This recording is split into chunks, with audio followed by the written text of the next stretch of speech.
Here is a question I want you to sit with for a moment.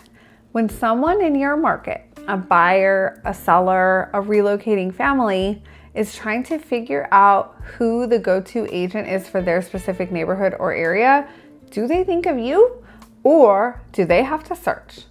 If the answer is that they have to search, that is not a marketing problem. That, my friend, is a positioning problem. And positioning is something you can build on deliberately if you're willing to go narrow instead of broad. Today, I'm going to walk you through what hyperlocal branding is, why it outperforms broad general marketing for real estate agents, and exactly how I use it in my own business. My name is Estees. I'm a real estate agent building a modern business in public. I work in Southern Arizona and I specialize in equestrian, acreage, and lifestyle properties. The specifics is not an accident. It is the foundation of everything that works for my business. So subscribe if you want more of this. I do new content every single week. And if you're an agent who's thinking about seriously building a hyperlocal presence and you want to connect with someone doing the same thing, text me at 520-980-9880 or find the link in the description and book a call. Now, let me start with why hyperlocal works, because I think understanding the why makes the how a lot more obvious. There are a lot of licensed real estate agents in any given market. When you're a generalist, when your marketing says that you work with buyers and sellers across all price ranges and all neighborhoods, you are competing with every other agent in your area. You are one of many. And being one of many is the hardest possible position to build a business from because there is no reason for anyone to choose you specifically. Hyperlocal positioning does something completely different. It makes you the obvious choice for a specific group of people. When you are the agent known for a specific neighborhood, a specific type of property, or a specific buyer or seller profile, you stop competing with everyone and start owning a corner of the market. The person who wants to sell their equestrian property in Vail, Arizona is not looking for any real estate agent. They are looking for someone who knows that market specifically. If that is what your content covers, your YouTube channel covers, your Instagram covers, then you are not competing with the generalists. You are in a category of one. Now, let me make a distinction here because hyperlocal does not mean geographic. It can mean a specific type of property. It could mean a specific type of buyer profile, maybe a specific type of lifestyle or community. The key principle is to be specific, being the agent that a specific group of people immediately associate with their needs. So, how do you actually build this? Let me walk you through the 3 pillars that I use. The first pillar is content, and specifically a consistent body of content that is searchable and specific to your market. The foundation of my hyperlocal content is my monthly marketing update.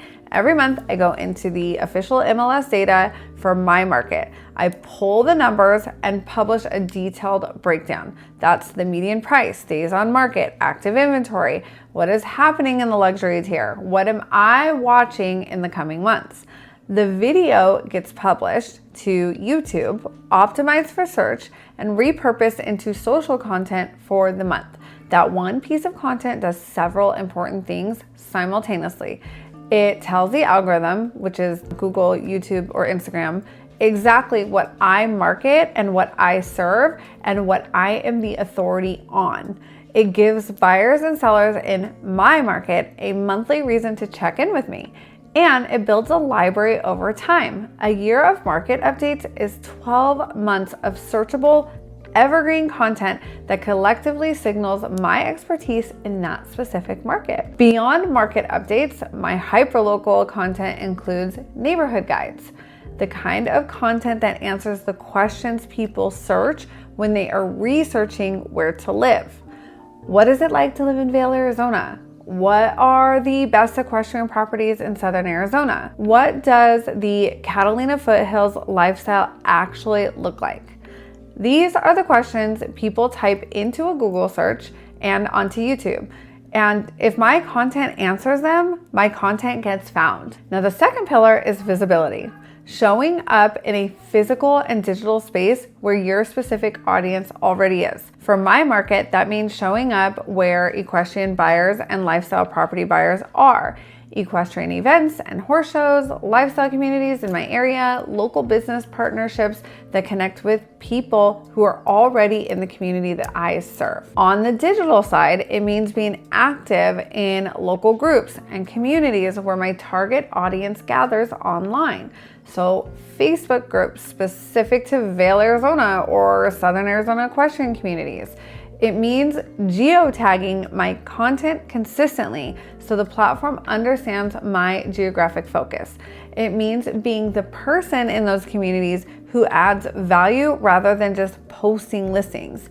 The third pillar is consistency. And I want to emphasize this one specifically because it is what separates the agents who build a hyperlocal authority from the ones who try it for a few months and then give up. Hyperlocal authority compounds over time.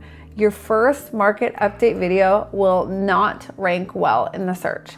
Your 12th one might. Your 24th one almost certainly will. The agents who understand that staying consistent through the slow early months because they understand that they are building a library, not running a campaign. A campaign has an end date. A library grows indefinitely and becomes more valuable over time.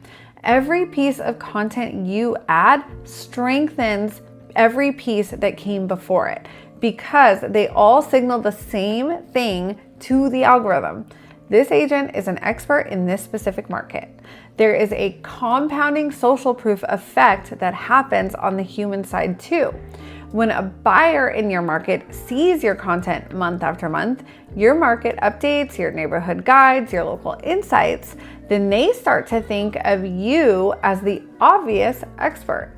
Not because you told them where you were, but because you showed up consistently and proved it over time. That is what hyperlocal branding actually is. It is not a logo or a tagline. It is a sustainable commitment to serving one specific audience so well and so consistently that they cannot imagine using anybody else. If you are an agent who has been thinking about narrowing your focus, so you want to specialize in a specific neighborhood, a specific property type, maybe a specific buyer or seller profile, I would genuinely encourage you to do it. The agents who own a niche outperform the generalists every single time. And if you want to talk through what this looks like for your specific market and your local branding, text me at 520-980-9880 or find the link in the description. Not to guide you, but to see if you are agents who are building similar things and might have something to offer each other. Subscribe and drop a comment. What is the niche or hyperlocal focus you are building or thinking about building? Because I read every single one and I love to respond. My name is Esties and I'll see you in the next one.